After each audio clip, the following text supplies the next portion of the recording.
कभी कभी इंसान को ऐसे रास्तों पर चलना पड़ता है जो खुद खुशी से नहीं चुनता, बल्कि हालात उसे मजबूर कर देता है। मैं भी नाचने का काम करती थी और यह काम मैं बिल्कुल भी अपनी खुशी से नहीं कर रही थी। मैं पैदा ही एक नाचने वाली के घर में हुई थी और इसलिए मजबूरन मुझे भी नाचने का ही काम करना पड़ रहा था। मेरी माँ चाहती थी कि मैं पढ़ूं लिखूं और कोई इज्जत से काम कर सकूं, लेकिन यह समाज हम जैसे लोगों को ना ही पढ़ने लिखने देता है और ना ही इज्जत से दो पैसे कमाने देता है। मेरी माँ ने मेरी एक सरकारी स्कूल में एडमिशन करवाया तो वहाँ हर कोई मुझे देखकर एक ही बात बोलता, अरे यह तो नाचने वाली की बेटी है, इसका यहाँ क्या काम, इसे तो किसी शादी पर नाचने के लिए भेज दो। यहाँ तक कि मेरी टीचर भी मुझे न छोड़ते और मुझे नीची नजरों से देखते। मुझे सबसे पीछे बैठाया जाता। मैं कुछ सवाल करती तो डांट कर चुप करा दिया जाता। मुझे किसी काम में मदद चाहिए होता तो टीचर मेरी मदद ना करती और दूसरे बच्चे तो मेरे पास भी ना आते, जैसे मुझ में कोई बीमारी हो जो उन्हें लग जाएगी। जबकि मेरा मसला सिर्फ इतना था कि मेरी माँ नाच गाने का काम किया करती थी। हाँ, अगर स्कूल में जब भी कोई फंक्शन होता तो मुझे जरूर पार्टिसिपेट करवाया जाता। मेरा नाच हमेशा सही अच्छा था। मैं तो अपनी माँ के पेट में थी जब भी मैं नाच किया करती थी, इसलिए यह मेरे खून में बसा हुआ था। मैं स्कूल के हर फंक्शन में खूब नाचती। एक दिन स्कूल के फंक्शन में मेरी माँ आ गई तो उसका सर शर्म से झुक गया। उसने मुझे वहीं से मारकर स्टेज से नीचे उतारा और कहने लगी, इसी काम से तो तुझे बचाने के लिए स्कूल भेजा था। अगर तुझे यही करना है तो फिर स्कूल क्यों आती है। मैंने रोते हुए माँ से कहा कि मुझे तो मास्टर जी ने नाचने को कहा था। माँ ने मास्टर जी को बहुत बुरा भला कहा तो वह उल्टा मेरी माँ पर ही बरस पड़े और कहने लगे, जो काम तेरी बेटी को आता है हम वही तो कराएंगे ना। और फिर अब स्कूल में फंक्शन है तो कोई तो डांस करेगा, तो तेरी बेटी ही क्यों नहीं। अब इज्जतदार घर आने की बच्चियों को तो हम नाचने को नहीं कह सकते। यह सुनकर माँ का दिल बहुत दुखी हुआ और माँ ने मुझे स्कूल से भी उठा लिया और फिर मैं अपने घर पर ही रहने लगी। लेकिन मेरे अंदर नाचने का शौक पैदा हो गया, क्योंकि यह बात मुझे अच्छी तरह समझ में आ गई थी कि इस काम के अलावा कोई और काम यह दुनिया मुझे करने नहीं देगी। मैं कहीं भी जाऊं, मेरी पहचान इसी नाम से रहेगी कि मैं एक नाचने वाली की बेटी हूँ। नाचना मेरा पेशा है। मैं माँ से छुप छुप कर नाचने लगी थी, क्योंकि माँ को अगर पता चलता तो वह मेरी हड्डियां तोड़ कर रख देती। माँ ना ही मुझे अपने साथ किसी महफिल में ले जाती और ना ही बगैर जरूरत घर से बाहर निकलने देती। माँ ने मुझे 7 पर्दों में छुपा कर रखा था ताकि दुनिया मुझे माँ के जरिए ना पहचाने और मुझे भी यही काम ना करना पड़े। लेकिन किस्मत ने मुझे इसी काम के में निपुण बनाया था। एक दिन माँ को बहुत तेज बुखार था और 3 दिन के अंदर माँ चल बसी। पता चला कि माँ को डेंगू बुखार हुआ था और इस वजह से माँ की जान की बाजी हार गई थी। मेरी उम्र सिर्फ 16 साल की थी। माँ की मौत पर मैं बड़ी मुश्किल से मोहल्ले वालों को जमा किया था, क्योंकि कोई भी आने के लिए तैयार नहीं था। सबका यह कहना था कि एक नाचने वाली की अर्थी कौन उठाएगा। लेकिन जब मैं खूब रोना धोना किया और हंगामा की कि मेरी माँ हिंदू औरत थी और उनकी अर्थी उठाना मोहल्ले वालों की जिम्मेवारी है, तो कुछ शरीफ लोग आगे आए और मेरी माँ की अर्थी उठाई गई। माँ की चिता को आग लग चुकी थी और अब ना ही मेरे पास खाने के लिए पैसे बचे और ना ही घर का किराया देने के लिए। हमने सारी जिंदगी बहुत पैसा कमाया था, लेकिन हमने अपना घर नहीं खरीदा था, क्योंकि हमारे घर बदलते थे। मोहल्ले वाले हमें किसी एक घर में रहने ही कहाँ देते थे। जिसे भी मेरी माँ का काम का पता चलता है वह पत्थर मारकर हमें मोहल्ले से निकाल देता है। इसलिए हम किराए के घर बदलते रहते थे। अब माँ चली गई तो एहसास हुआ कि अपना घर होना बहुत जरूरी है। मकान मालिक आकर सर पर खड़ा हो गया। मैंने उससे कुछ वक्त का टाइम मांगा और फिर इत्तेफाक से अगली ही रात घर का दरवाजा बचा। मैंने डरते डरते दरवाजा खोला तो एक आदमी दरवाजे पर खड़ा था। उसकी बड़ी बड़ी मूछें थी। वह बड़ी सी गाड़ी पर आया था। मुझे देखकर मेरी माँ को पूछने लगा। मैंने उसे बताया कि सितारा मर चुकी है। यह सुनकर उसके चेहरे पर कुछ परेशानी आ गई। फिर वो कहने लगा, उसने तो मुझसे वादा किया था कि वो मेरी बेटी की शादी पर नाचेगी। मैंने तो अपने दोस्त यार को भी बता दिया है कि सितारा आकर नाचेगी। उसका नाच बहुत ही मशहूर है। अब मैं क्या करूँगा? मेरे पास उसके सवाल का कोई जवाब नहीं था। मैं दरवाजा बंद करने लगी तो उसने अचानक ही दरवाजा पकड़ लिया और कहने लगा, तू कौन है? तू भी तो सितारा के जैसी ही दिखती है। अगर तू आकर नाचेगी तो मैं तुझे बहुत पैसे दूंगा। उसकी बात सुनकर मैं कुछ पल के लिए सोच में पड़ गई। मैं आज तक ऐसी महफिल में नहीं गई थी और ना ही कभी किसी महफिल में नाच किया था। लेकिन अब मुझे पैसों की जरूरत भी तो थी और मेरे सर पर मेरी माँ भी तो नहीं थी। अगर मैं मेरी माँ के नाम से ही काम शुरू करती तो जल्द ही मेरा नाम भी बन जाता और जिंदगी आसान हो जाती। यही सोचकर मैंने हाँ कह दी और उस आदमी के साथ चल पड़ी। उसके बेटे की शादी थी। वह कोई बड़ा जमींदार था। वहाँ बड़े बड़े लोग आए हुए थे। मैंने नाचना शुरू कर दिया। मेरा दिल खून के आंसू रो रहा था, लेकिन यह नाच मुझे नई जिंदगी दिलवाने वाला था। यह सोचकर मैं नाचती रही। फिर वह आदमी सुबह का सूरज निकलते समय मुझे नोटों से भरकर मेरे हाथ में पकड़ा दिया गया। मैं एक ही रात में इतना पैसा कमा कर लाई थी जितना कोई शरीफ इंसान पूरे महीने मेहनत कर कर भी नहीं कमा सकता था। और इसलिए मैं अपने काम में पक्की हो गई और मैंने सोच लिया कि अब मैं यही काम करूंगी। मैं बिल्कुल अपनी माँ जैसी थी, इसलिए मुझे अपनी माँ की जगह लेने में ज्यादा समय नहीं लगा था। मैंने सारी जिंदगी अपनी माँ का नाच देखा था, इसलिए मेरे पैर भी उसी के तरह थे। मैं जिस माहौल में जाती उसकी जान बन जाती। लेकिन यह काम मुझे ज्यादा अच्छा नहीं लगता, क्योंकि मर्द बहाने बहाने से मेरे करीब आते। मैं नाचने लगती तो वह मुझे छूने की कोशिश करते।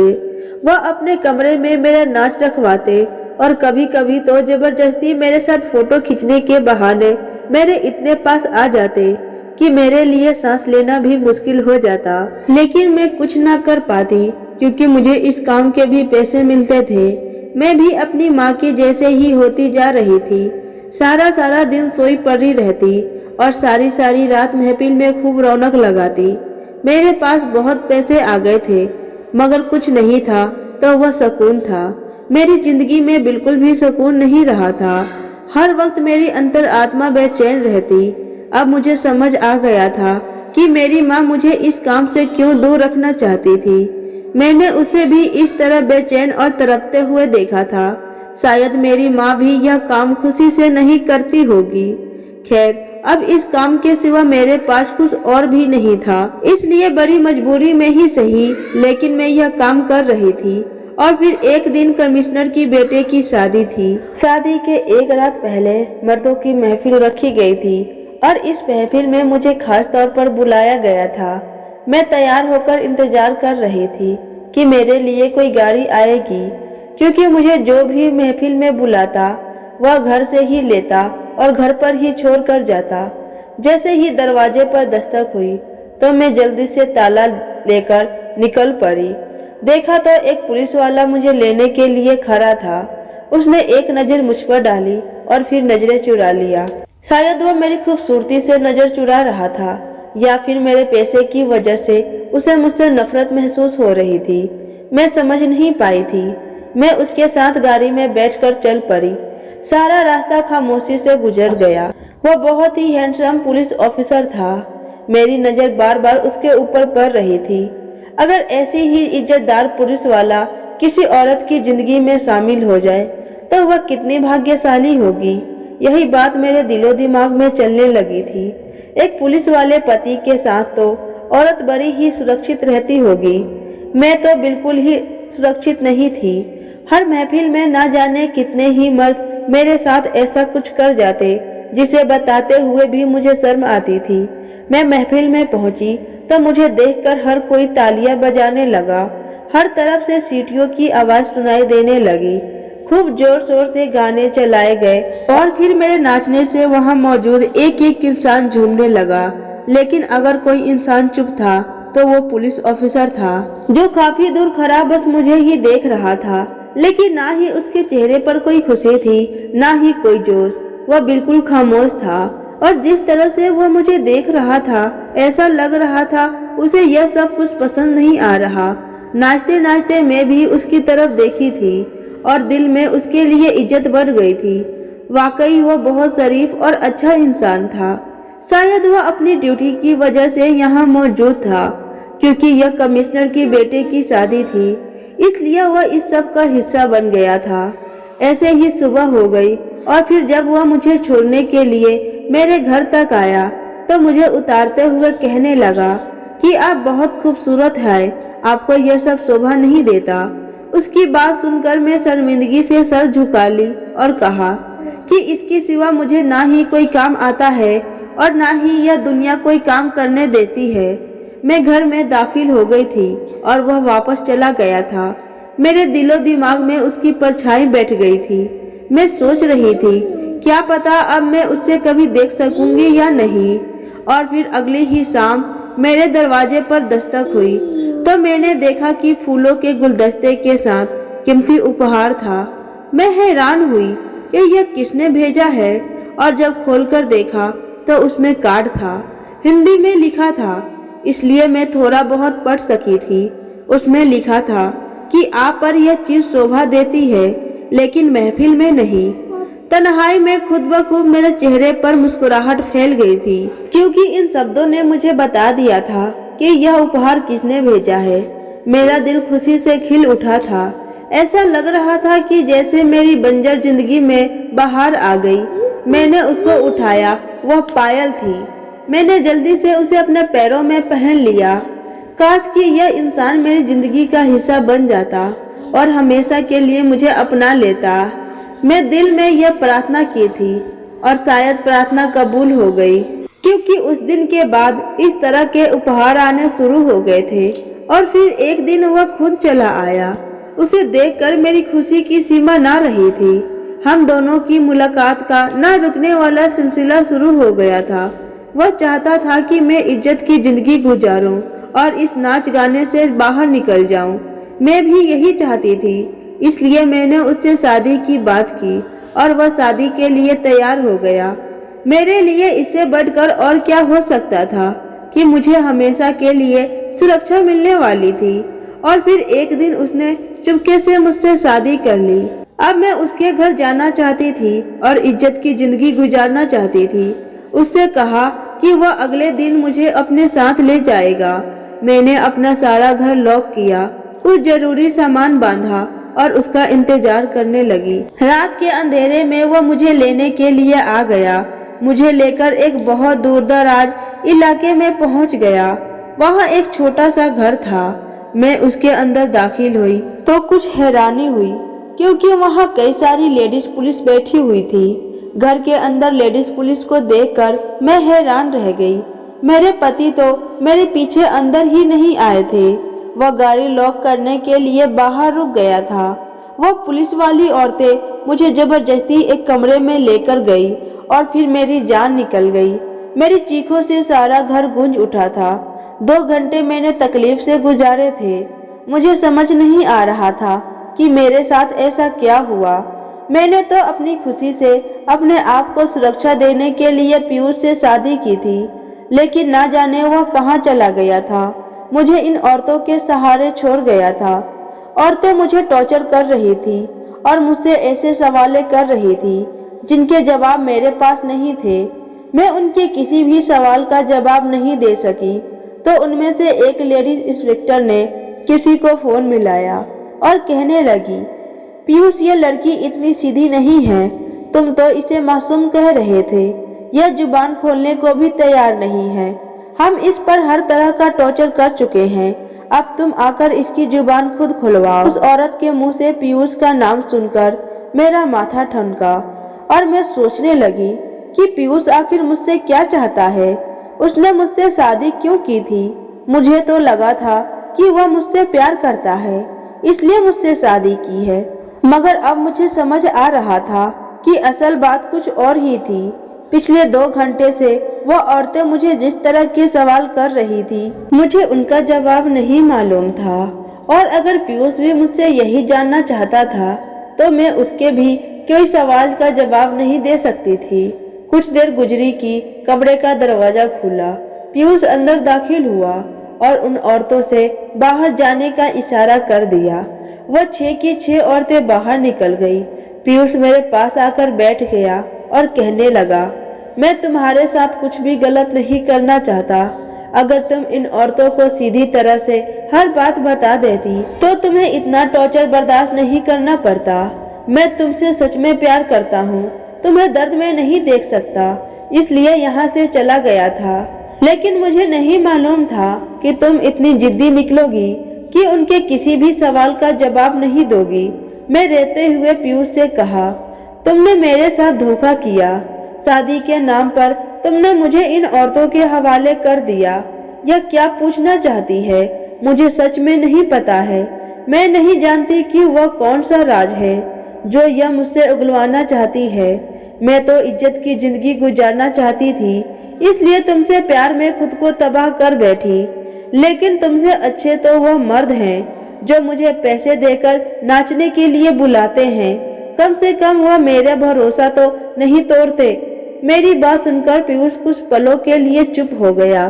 मेरे जख्मों से निकलते खून को उसने अपने हाथ में पड़े रुमाल से पोंछा और कहने लगा कि मैं भी सच में तुमसे प्यार करता हूँ, लेकिन अपने फर्ज और जिम्मेदारी की वजह से मजबूर हूँ। मुझे तुम्हारे पीछे इसलिए लगाया गया था ताकि मैं तुमसे वह राज हासिल कर सकूं जो राज तुम्हारी माँ ने मरने से पहले तुम्हें बताया। लेकिन तुम भी अपनी माँ की तरह बहुत जिद्दी हो। मैंने पीयूष से कहा, मुझे सच में नहीं मालूम कि तुम लोग किस फाइल की बात कर रहे हो। ना ही मैंने अपनी माँ के पास कभी कोई लाल रंग की फाइल देखी है और ना ही मैं और मेरी माँ पढ़े लिखे थे कि हम किसी के घर में से कोई फाइल क्यों चुराते। पता नहीं क्यों तुम लोग हम पर इल्जाम लगा रहे हो। हम नाचने वाली जरूर है मगर चोर नहीं है। मेरी बात सुनकर पीयूष कहने लगा, तुम्हारी माँ इतनी सीधी नहीं थी जितनी कि तुम कह रही हो। वह बहुत ही शातिर थी। बड़े बड़े लोगों के घरों में नाचने के लिए जाती थी और उनकी कमजोरी को अपनी मुट्ठी में दबा लेती थी। ऐसे ही एक वक्त में उसने मिनिस्टर के घर से बहुत अहम फाइल चुरा ली थी। शादी के घर में कोई उस पर नजर न रख सका और वह इतनी अहम फाइल चुरा कर भाग निकली। उस फाइल में बहुत अहम और खुफिया दस्तावेज है जो सरकारी है। अगर वह फाइल नहीं मिली तो बहुत मुसीबत हो जाएगी, इसलिए हम वह फाइल ढूंढने की कोशिश कर रहे हैं। जिस दिन मैं तुम्हें लेने के लिए तुम्हारे घर गया था उस दिन मुझे पता चला कि तुम सितारा की बेटी हो, इसलिए मैं जानबूझकर तुमसे मोहब्बत भरी बातें करता रहा ताकि बातों बातों में तुमसे फाइल के बारे में मालूम कर सकूं। मैंने बहुत बार तुमसे पूछना चाहा, लेकिन तुम हर बार ही बात को खत्म कर देती, इसलिए मैंने तुमसे शादी कर ली ताकि मैं तुमसे राज उगलवा सकूं। लेकिन अब ऊपर के दबाव बहुत ज्यादा बढ़ गया है और हमें फाइल के बारे में फौरन जानना जरूरी है, इसलिए मैंने तुम्हें इन लेडीज पुलिस अफसर के हवाले कर दिया। अगर इन्हें हमारी शादी का ना पता होता तो यह तुम पर इससे भी ज्यादा टॉर्चर करती और यह राज उगलवा लेती। अब तुम खुद मुझे बता दो कि वह लाल फाइल कहाँ है ताकि तुम्हारी जान छूट जाए और मैं तुम्हें अपने घर ले जाऊं। पीयूष ने बहुत मोहब्बत से मेरे गालों पर हाथ फेरा और मेरे आंखों से आंसू टपकने लगे। मुझे सच में किसी फाइल के बारे में मालूम ही नहीं था तो मैं उससे क्या बताती। मुझे तो यही नहीं पता था कि मेरी माँ ऐसा भी कोई हरकत करती थी। मैंने तो कभी उसे कोई सामान घर लाते नहीं देखा था।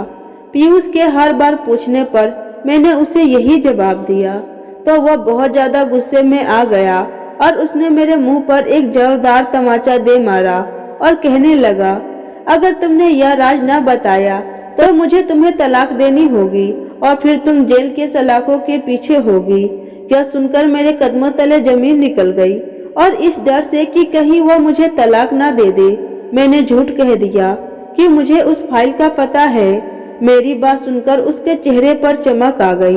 मैंने उससे कहा कि मेरी माँ ने वह फाइल चुराई जरूर थी, लेकिन वह फाइल को घर नहीं लाई थी, बल्कि उसने रास्ते में ही वह फाइल किसी को दे दी थी। वह कौन था और मेरी माँ ने ऐसा क्यों किया था, यह मैं भी नहीं जानती। मैं पूरी तरह झूठ कहकर अपनी जान बचाई थी ताकि मेरा रिश्ता बच जाए। मैं उस नाच गाने वाले माहौल में दोबारा नहीं जाना चाहती थी।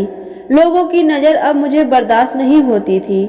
मैं भी उसके साथ अपनी जिंदगी को आगे बढ़ाना चाहती थी। मेरे मुंह से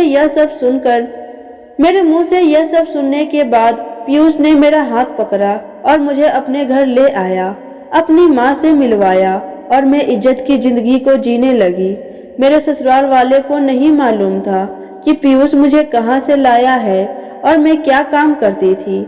मेरे और पीयूष की शादी को 1 महीना ही गुजरा था कि एक दिन मैं अपना घर पूरी तरह खाली करने के लिए गई, क्योंकि मकान मालिक चाहता था कि मैं वह घर की चाबी उसे वापस कर दूं। वह घर किसी नए किराएदार को देना चाहता था। मैं घर पहुंची तो सारा घर का सामान उल्टा पड़ा था। मैं जानती थी कि यह काम पीयूष का या उसके साथियों का ही है, इसलिए खामोशी से अपना जरूरी सामान समेटने लगी। अपनी माँ को यादों को एक जगह इकट्ठा करते हुए मुझे अचानक ही अपनी माँ की एक बात याद आ गई। मेरी माँ ने मरते समय मेरा हाथ पकड़कर रोते हुए मुझसे कहा था कि जिंदगी में मैंने बहुत कुछ गलत किया है, लेकिन अब मैं सब कुछ ठीक करना चाहती हूँ और मैंने इसके लिए एक बहुत कीमती चीज हासिल की है, जिसकी वजह से मेरे सारे पाप धुल जाएंगे। उस वक्त माँ की वह बात मुझे समझ नहीं आई थी, लेकिन आज माँ के सामान को समेटते हुए अचानक ही यह बात मेरे दिमाग में आई थी कि कहीं माँ इस फाइल के बारे में तो बात नहीं कर रही थी। उस फाइल में ऐसा क्या था कि माँ के सारे पाप धुल जाते, क्योंकि एक फाइल को हासिल करने के लिए मिनिस्टर साहब ने पूरी पुलिस फोर्स को मेरे पीछे लगाया था। यही सब सोचते सोचते मैंने माँ का जरूरी सामान बांध लिया और बाकी सब कुछ इसी वक्त कबाड़ वाले को बुलाकर बेच दिया। घर पूरी तरह खाली हो गया था। मेरी माँ मुझे हमेशा कहा करती थी कि अगर तुझे कभी भी मेरी याद आए तो अपने पिता की फोटो को सीने से लगा लेना। मैंने दीवार पर लगी पिता की फोटो पर नजर डाली, जो सालों से एक ही जगह टिकी हुई थी। मैंने कभी पिता की फोटो को सीने नहीं लगाया था, क्योंकि मुझे अपने पिता से बिल्कुल भी प्यार नहीं था। मैंने तो कभी उन्हें देखा भी नहीं था, लेकिन आज माँ की बहुत याद आ रही थी, इसलिए मैंने वो फोटो उतारकर अपने सीने से लगाया। लेकिन इस वक्त मैं हैरान रह गई, क्योंकि उस फोटो के पिछले हिस्से में कुछ कागजात लगे हुए थे। फाइल तो नहीं थी, लेकिन कुछ कागजात थे। मैं जल्दी से वह सारे कागज छुपा ली और पता नहीं क्यों मुझे ऐसा लग रहा था कि यह सब लोग मिलकर यही ढूंढ रहे हैं। मैं पढ़ी लिखी नहीं थी, बस थोड़ी बहुत हिंदी ही आती थी, मगर इन कागजों में अंग्रेजी में लिखा था। लेकिन मुझे जानना था कि इन पर क्या लिखा है, इसलिए मैं खामोशी से अपने घर से निकली, ताला लगाया और अपनी दोस्त के पास पहुंच गई, जो बहुत पहले मेरे साथ स्कूल में पढ़ा करती थी। कभी कभी वह मुझसे मिल लिया करती थी, लेकिन अपने घर वालों के डर से उसने मुझसे कोई खास गहरा संबंध नहीं रखा था। इत्तेफाक से उस वक्त घर पर कोई मौजूद नहीं था, वह अकेले ही थी। मुझे देखकर बड़ी खुश हुई। उसे मेरी शादी की खबर मिल चुकी थी। मैं जल्दी से वह कागज उसे दिखाई और कहा कि मुझे पढ़कर बताओ इस पर क्या लिखा है। मेरे कहने पर उसने तेज आवाज से पढ़ना शुरू किया और मेरे सर पर आसमान गिर पड़ा। उसमें मिनिस्टर के सारे काले कर नामों की गठरी थी। अपनी पोस्ट का फायदा उठाकर मिनिस्टर लड़कियों का कारोबार कर रहा था। इस बात की खबर मेरी माँ को हो गई थी। मेरी माँ ने वह फाइल चुरा ली जिस पर सारी बात लिखी थी कि लड़कियों को कब कहाँ अगवा करके कहाँ पहुँचाया गया है। मेरी माँ अपने नाच के कामों को पसंद नहीं करती थी, लेकिन बहुत मजबूरी से वह यह काम कर रही थी। और जब उसे यह लगा कि वह कुछ ही दिनों की मेहमान है, तो अपने पाप को धोने के लिए उसे यह रास्ता नजर आया और उसने यह फाइल चुरा ली ताकि पुलिस के हवाले कर सके। लेकिन इससे पहले ही वह इस दुनिया से चली गई और अब मैं जान गई थी कि अगर यह फाइल पुलिस वालों को मिल गई तो वह भी कोई मिनिस्टर के खिलाफ कार्रवाई नहीं करेंगे, क्योंकि यहाँ कानून सच में ही अंधा था। यहाँ गुनहगार को सजा नहीं मिलती थी और बेकसूर को जेल से निकालना मुश्किल था। मैंने बहुत सोच समझकर अपने दोस्त की मदद से इन तमाम कागजातों को वीडियो बनाई और उसे सोशल मीडिया पर डाल दिया और फिर वह फाइल लेकर अपने पति के पास गई। पीयूष मुझे देखकर कहने लगे, तुम कहाँ चली गई थी? मैंने वह फाइल उनके हाथ में पकड़ाते हुए उनसे कहा कि आप जिस चीज का पता मुझसे पूछ रहे थे वह यह है, अब आप सच में ईमानदार हैं तो मिनिस्टर के खिलाफ रिपोर्ट दर्ज करवाइए। वह सब पढ़कर पीयूष भी हैरान रह गए थे। उन्हें यही बताया गया था कि यह बहुत अहम कागजात है और इसे खोलने की भी अनुमति नहीं थी, लेकिन जब मैं उन्हें सब कुछ बताई तो उन्होंने सारे कागजात खुद चेक किया। उन्होंने मिनिस्टर साहब के खिलाफ रिपोर्ट भी दर्ज करवा ली। अब आगे इस मामले में क्या होगा क्या नहीं, यह हम दोनों नहीं जानते। पीयूष पर ऊपर से बहुत प्रेशर है कि इस मामले को दबा दिया जाए, लेकिन वह ईमानदारी से अब तक अपने फैसले पर डटा रहा। लेकिन उन्हें कब तक पैरों पर खड़ा रहने दिया जाएगा यह मैं भी नहीं जानती थी।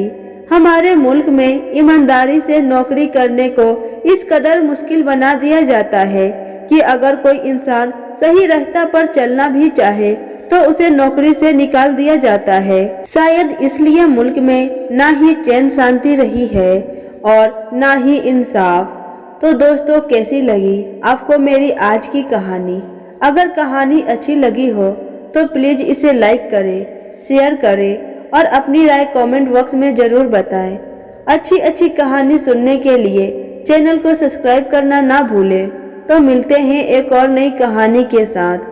वीडियो को पूरा देखने के लिए आपका बहुत बहुत धन्यवाद।